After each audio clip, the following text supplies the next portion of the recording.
Hello, hey parents of the United Kingdom and the world. Phonics. I know what you're thinking. Oh my gosh, my child's taken home a book. I've been asked to segment. Sega what? Sega? The only Sega I know is the Sega Master System. Do you remember Sega? Anyway, and then you hear things like, okay, we need you to teach your child the phonemes, help them with the phonemes? What's a phoneme? Segment. Blend? Blend. The only blend I know is Golden Blend.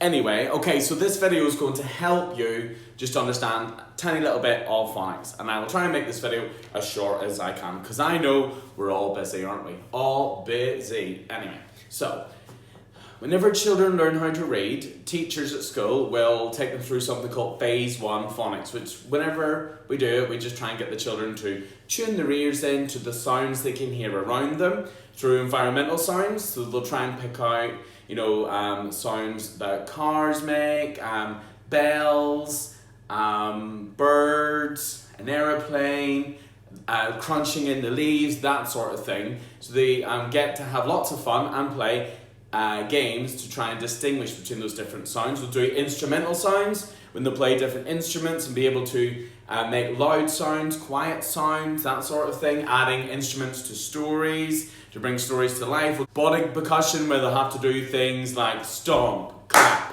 stomp, stomp, stomp, clap. And they'll do voice sounds like woo, woo. Experiment with making different sounds to get their mouth to move in different ways. Because then that will help whenever they have to say things like, because a lot of children might say instead. A lot of children can't say the word the at the minute, they might say the.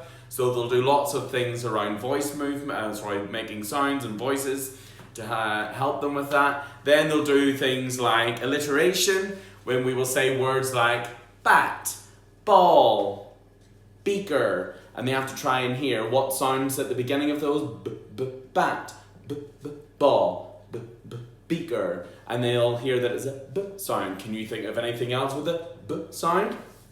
Then that'll move on to practicing oral blending. That just means when we talk, we're going to sound words out, which means you split the words up into their sounds.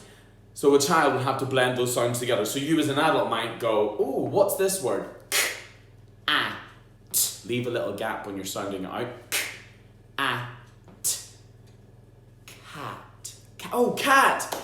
We all know at the beginning that you'll say things like at, and they'll go mummy or daddy, that sort of thing. So that just needs lots and lots of practice. They don't need to read it because they won't have learned the sounds to the letters of the alphabet yet. It's just using your voice. When you're around the house, you could say, oh, can you pass me a up, cup, or oh, we've got something in the house beginning with the sound s, and it might be a spoon. Can they find anything in your house beginning with a, and it might be a hairdryer.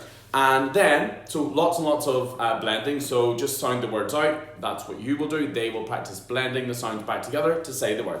Then oral segmenting is when we use our voices to split the words out. Split the words up, sorry. And that is sounding words out basically. So you'd say ch, ip. And that's sounding it out, chip. So they need to be able to practice that too. So that's oral segmenting, is when you split it up. Blending is when you push the sound back together again. Then the children will link the sounds to the letters of the alphabet. Now, we will have grown up learning A, B, C, D, E, F, G. Those are the letter names. The children will be learning the letter sounds first, okay? The sounds of the alphabet first, not letter names. So they'll be learning A for the letter A, B for the letter B, and K for the letter C. So they're going to learn the sounds that each letter of the alphabet makes first. Now, when it comes to saying the sounds, we need to articulate them, which means say them clearly and not add a little bit to the end. And I'll tell you what I mean by that. So, when we say things like B, we want the children to go B, not ba. And when we say the sound that the letter C makes, we're going to go K, K, not K. Okay? And, or not L for L. There's a video on my YouTube you can check out. It's got the sounds for each letter of the alphabet, so you can practice at home. And we don't want things like s, okay? It's not a s, it's s. So that was just a quick video talking through bits about phonics. I hope you found that useful.